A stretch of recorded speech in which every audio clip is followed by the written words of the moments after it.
YouTube's Cat Litter presents The March to YouTube Domination!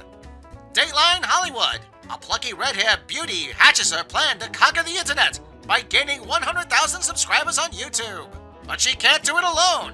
Only you can help her in her quest to achieve YouTube greatness by liking, subscribing, and most importantly, sharing her videos. Remember, it's up to you to fight the evils of YouTube suppression and the evil corporations who want to keep you down by clicking the like button as we march our way to YouTube domination. Well, we have confirmation that Picard Season 2 is going to be terrible, but it's not like Season 1 wasn't already.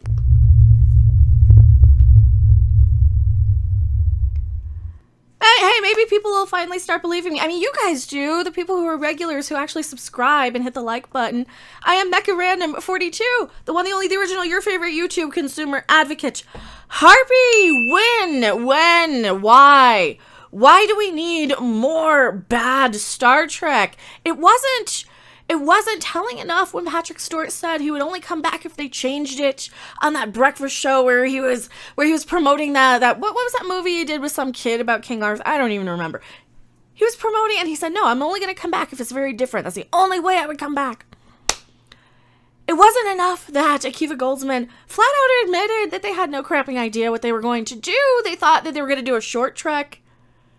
But Alex Kurtzman came along and said, hey, if we're going to do a short trek, let's put Picard in it. And why not, why not just have Patrick Stewart instead of casting some young person? They were going to cast a young person. No, they brought back Patrick Stewart. And of course, he's so uninterested in doing basically Star Trek. He wants to remake Logan. That's what we got. We're basically remaking Logan because he thinks it's fun and edgy. I mean, he's not a Star Trek writer. He's a brilliant actor. Don't get me wrong. He's a brilliant. Same thing with John de Lancie. I met John de Lancie. Brilliant actor. I have no hope for what is happening to Q in season 2 of Picard. I almost said Discovery. Reveals he is shooting 2 seasons worth of a very different Q for Star Trek Picard. Every time we hear this. Every time we hear a very different one. Q was perfect the way he was. Why are you going to change Q?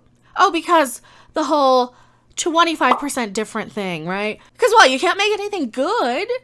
So you've got to, socially condition and convince a bunch of gullible masses that, oh, no, it's good. You're just a nistophobe if you don't like it for whatever reason.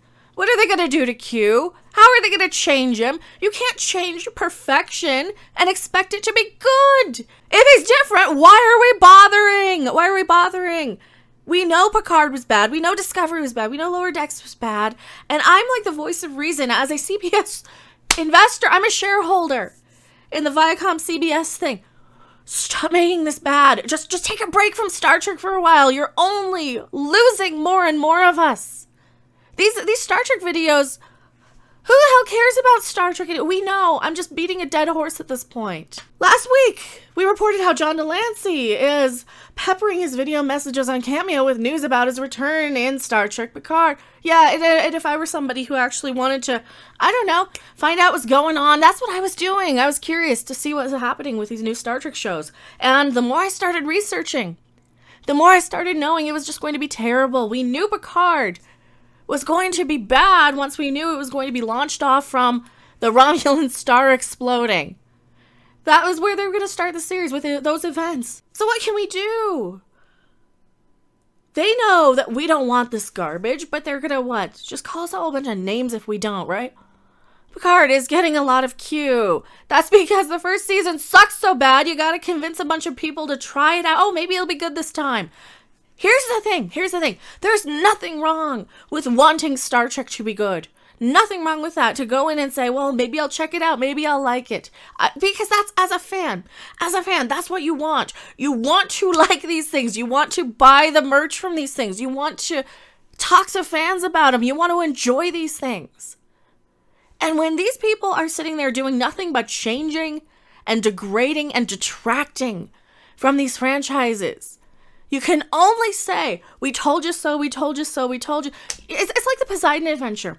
It's like the Poseidon Adventure or the world in general. You can only tell somebody so many times, hey, if you go that way, that part of the ship's underwater. Now, I know it's hard to believe, but considering the fact that everything is upside down now, the top of the boat is now on the bottom, and the bottom of the boat is where we need to get to so we can get rescued and survive and things, because everything is the Poseidon Adventure is the perfect analogy for everything, for the entire life that we're living right now, for everything that's going on in society.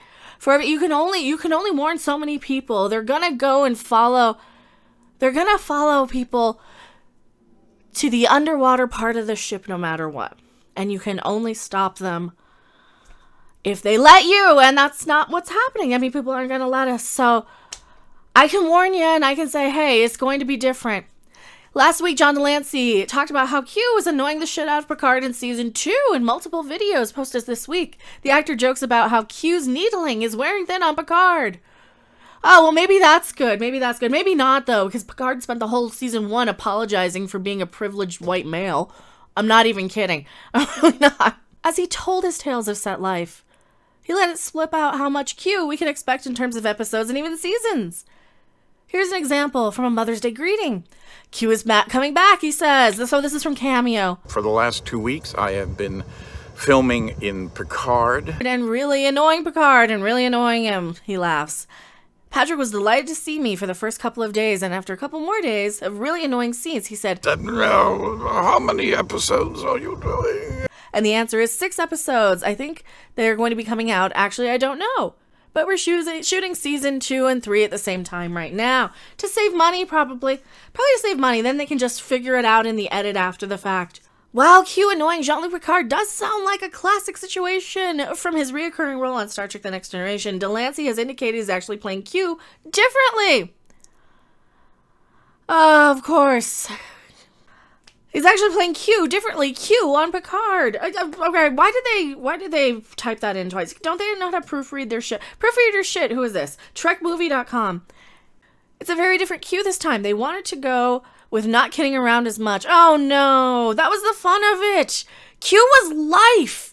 He was lively. He was exciting. He was exhilarating. He's back! No joking around. What the fuck are you doing, Star? Oh, I'm so tired of this shit.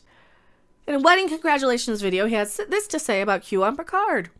They wanted a different Q, and they got a different Q. That's because they have to have it different, because they can't just make Star Trek. Not the least of which is I am 30 years older, which doesn't really matter in Q terms, but, you know, you could say, oh, I emulated your aging, just to show you how old you're getting. You know, you could do something like that. You could have fun with it.